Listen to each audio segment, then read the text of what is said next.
बिस्मिल्लाहिर्रहमानिर्रहीम। अस्सलामुअलैकुम मोहतरम नाजरीन। रात के 11 बजे का वक्त था और मैं इसी तरह बेखबर सो रहा था जिसे गधे घोड़े सब बेच दिए हैं। न जाने ख्वाबों में कौन से जजीरों की सैर कर रहा था जब फ़ोन की मुसलसल बजती घंटी ने मुझे झंझोड़कर होशो हवास की दुनिया में लाया। अपने ख्वाब दीदा आसेब को बामुश्किल कंट्रोल करते हुए मैंने फ़ोन उठाया। अस्सलामुअलैकुम, हस्बे आदत मैंने सलाम किया। वालेकुम अस्सलाम, कैसे हो तला बेटा, क्या कर रहे थे? जवाबन अब्बू जी की संजीदा आवाज़ सुनने को मिली। सो रहा था अब्बू जी, आप लोग खैरियत से पहुंच गए? और फिर जो उन्होंने बताया उसे सुनकर कदमों तले ज़मीन निकल गई। उनकी गाड़ी रास्ते में एक हादसे का शिकार हो गई थी और इस वक्त सब अस्पताल में थे। अगरचे बकौल उनके कोई फिक्रमंदी की बात नहीं थी और सब मामूली जख्मी थे, लेकिन उनकी परेशानी लव व लेचा और गैर मामूली अंदाज गुफ्तगू मुझे किसी अनहोनी का पता दे रही थी। लिहाजा मैंने फ़ौरन रवानगी का प्रोग्राम बनाया। अगरचे अब्बू जी इस वक्त मुझे सफ़र से मना कर रहे थे, लेकिन मेरा रुकना अब नामुमकिन हो चुका था और दिल चाह रहा था कि उड़ के उनके पास पहुंच जाऊं। मेरे वालिदैन, खाला खालू, मेरी छोटी बहन, सब करीबी रिश्तेदारों की शादी में शिरकत करने के लिए आज शाम ही हैदराबाद रवाना हुए थे। मैं अपने इम्तिहानात की वजह से घर पर रुक गया था। फ़ौरन ही तैयार होकर रवाना हो गया। वालिद, मैंने अस्पताल का एड्रेस ले लिया था। तकरीबन 3 घंटे का रास्ता था। जब मैं घर से रवाना हुआ तो हल्की हल्की बूंदाबांदी शुरू हो गई थी। कराची में तो रातें जागती हैं, लिहाजा काफ़ी देर तक मुझे तन्हाई का एहसास नहीं हुआ। रास्ते रोशन थे और लोग भी घूमते फिरते नजर आ रहे थे। आधे घंटे बाद बूंदाबांदी ने मूसलाधार बारिश की शक्ल इख्तियार कर ली। अब तक मैं शहर से काफ़ी दूर आ चुका था, लिहाजा ट्रैफिक भी बहुत कम हो गया था। कभी कभार को इक्का दुक्का गाड़ी नजर आ जाती। अगरचे गाड़ी के वाइपर मुसलसल चल रहे थे, लेकिन तेज बारिश के बायस बाहर धुंधला सा नजर आ रहा था। अगरचे मैं फितरतन काफ़ी दुलेर और निडर था, लेकिन तन्हाई और तारीकी की हिब्बत मुझ पर तारी होती जा रही थी और मैं सफ़र के बखीरात तमाम होने की दुआ कर रहा था। लम्हे भर को बिजली चमकती तो पूरा मंजर बदल जाता।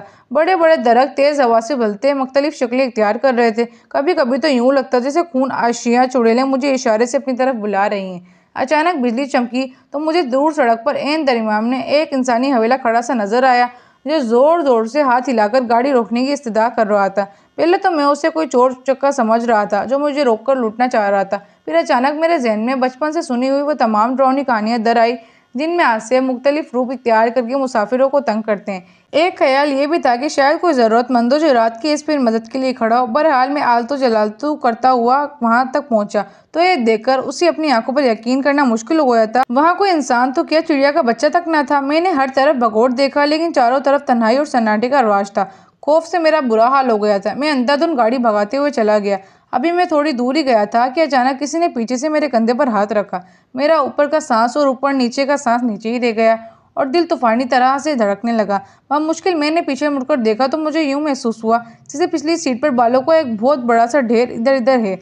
न जाने वो अल्लाह की कौन सी मखलूक थी जो साइज में इंसान से भी बड़ी, लेकिन मुकम्मल तौर पर बालों से ढकी हुई थी। सिर्फ उसकी सुर्ख खौफनाक आंखें और हाथ पाँव के लंबे लंबे और बड़े नाखून नजर आ रहे थे। वो अपनी लाल लाल रौनी आंखों से नहायत गुस्से में तला को घूर रही थी। देशे से तला की आगे फटी की फटी रह गई और दिल उछलकर हलक में आ गया। सांस सीने में अटकने लगा और हाथ पांव सुन्न होने लगे। उससे हरकत करना मुहाल था। बड़ी मुश्किल से उसने अपने हवास मस्तब किए और ज़ेरे लब कुरानी आयत का विर्द करते हुए गाड़ी को तूफानी रफ्तार से भगा दिया। थोड़ी देर बाद मुझे महसूस हुआ कि पिछली सीट खाली हो गई। मैंने शीशे से पिछली सीट पर देखा तो वो आसिफ वहां से जा चुका था। अभी वो पूरी तरह सुकून का सांस भी ना ले पाया था कि उसे ऐसा लगा जैसे गाड़ी धीरे धीरे नहायत वजनी होती जा रही है और उसे चलाना नामुमकिन होता जा रहा था।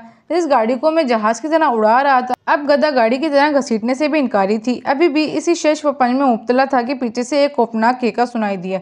इसी दहशत ज़दा कर देने वाली आवाज़ मैंने अपनी पूरी जिंदगी में पहले कभी नहीं सुनी थी। मुड़कर देखा तो वहीं गैर इंसानी मखलूक दोबारा सीट पर विराजमान होकर केके लगाती थी।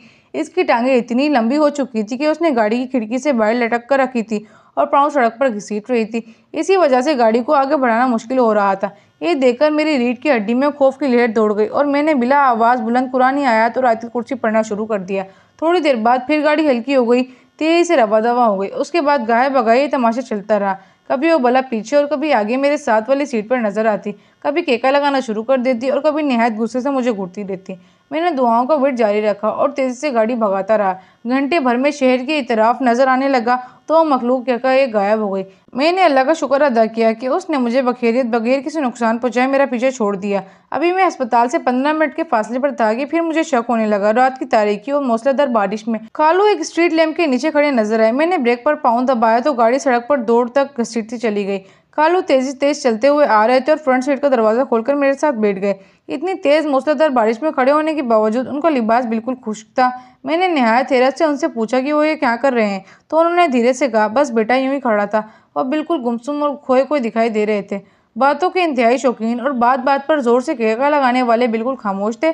सोच सोचकर बामुश्किल अल्फाज अदा कर रहे थे। जब मैंने उन सब की खैरियत पूछी तो वो गोया हुआ, हाँ बेटा सब बिल्कुल ठीक है, तुम फिक्र ना करो, तुमसे मिले बगैर जाने का दिल नहीं चाह रहा तो मैं चला आया। मेरा से सोचने लगा वो कहाँ जा रहे हैं, लेकिन उनकी हालत देखकर मैंने मजीद पूछना मुनासिब न समझा।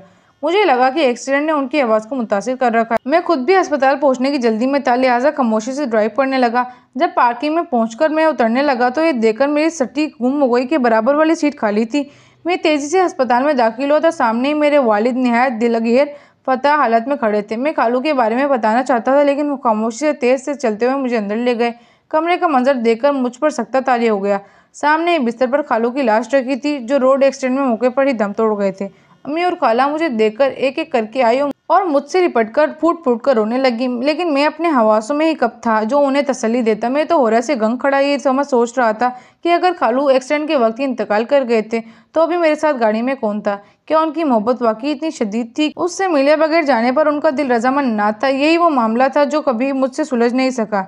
जी तो मोहतरम नाजरीन, ये थी हमारी आज की कहानी। उम्मीद है आप लोगों को ये कहानी अच्छी लगी होगी।